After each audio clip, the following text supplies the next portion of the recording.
May 1940. The war was already lost. 400,000 Allied soldiers, British, French, Belgian, were trapped on a tiny beach in northern France. Behind them, Hitler's unstoppable army was closing in. Before them, only the cold, gray English Channel. No escape, no hope, no way home. And then, something happened that no military commander had ever ordered. No admiral had ever planned. The boats came anyway. It happened faster than anyone believed possible. In just 6 weeks, Hitler's armies had done what 4 years of fighting could not accomplish in the First World War. They had torn through France like a knife through paper, outflanking the Allied armies, cutting off their supply lines, driving them back toward the sea. By May 26, 1940, the situation was beyond desperate.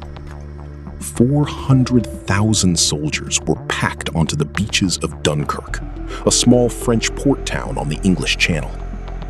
Behind them, 3 German army groups were closing in from every direction, Panzer tanks rumbling closer by the hour, Luftwaffe aircraft screaming overhead, bombing the beaches, strafing the men huddled in the sand. There was nowhere to run, nowhere to hide. The soldiers did what soldiers do when there was nothing else to do. They waited. They dug into the sand. They prayed.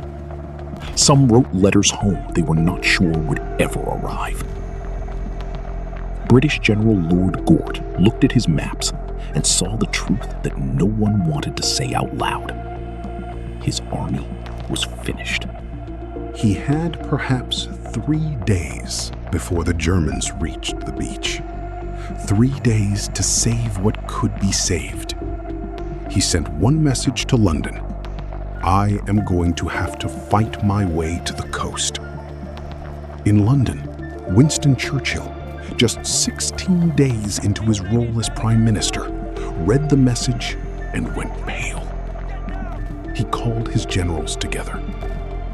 Gentlemen, he said quietly, we must get these men home. But there was one devastating problem. The harbor at Dunkirk was destroyed. The water was too shallow for Royal Navy destroyers to get close to shore. The soldiers could not reach the ships. The ships could not reach the soldiers. 400,000 men stood on that beach, and there was no way to bring them home. On May 26, 1940, the British Admiralty sent out the most unusual order in naval history. They asked for boats. Not warships, not destroyers, not anything with guns or armor. Boats. Fishing boats, river ferries, pleasure cruisers, sailing yachts, lifeboats. Any vessel that could cross the English Channel and float in shallow water. The call went out across Britain, to every harbor, every marina, every dock, every river. And Britain answered.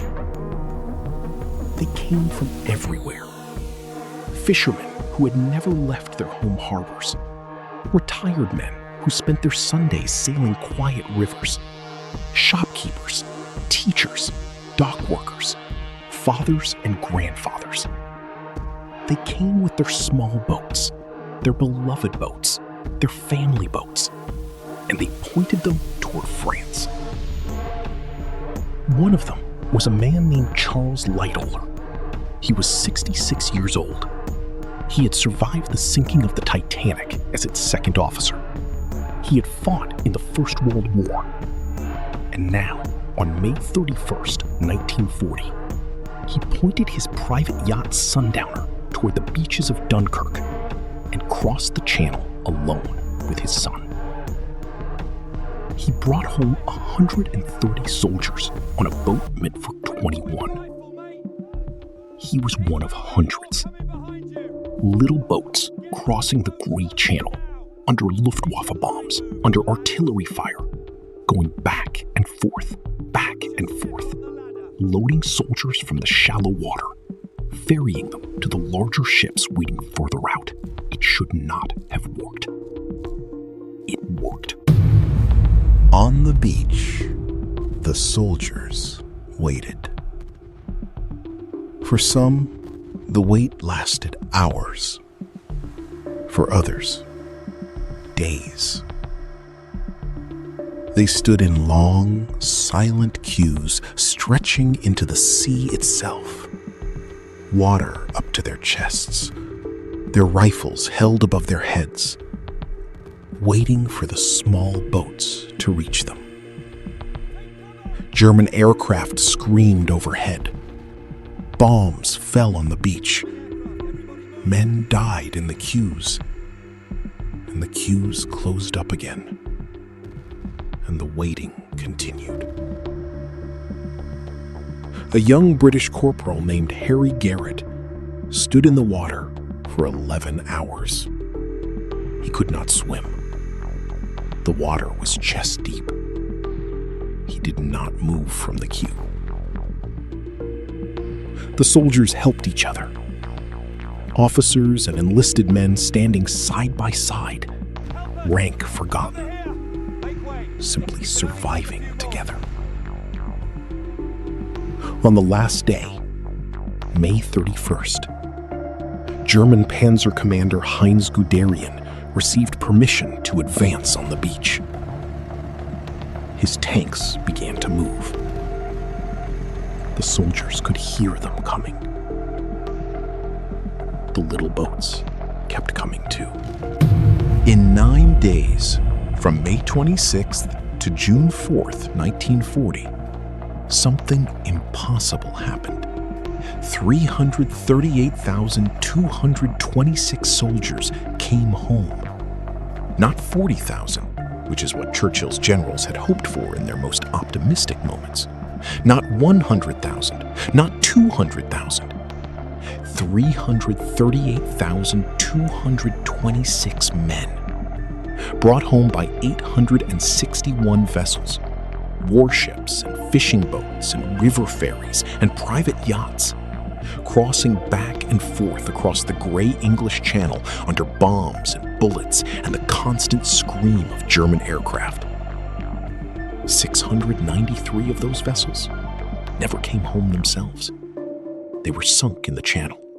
Small boats and brave men lost to bombs and artillery. But the soldiers came home. Churchill stood in Parliament on June 4th and told the British people what had happened. He called it, carefully, honestly, a miracle of deliverance. But then he paused, and he said something that has echoed through history ever since. We shall fight on the beaches. We shall fight on the landing grounds. We shall fight in the fields and in the streets. We shall never surrender. The men who came home from Dunkirk went back to fight. 2 years later, 4 years later, many of them crossed the Channel again. This time, going the other way. This time, to finish it. Dunkirk did not win the war, but it kept alive the men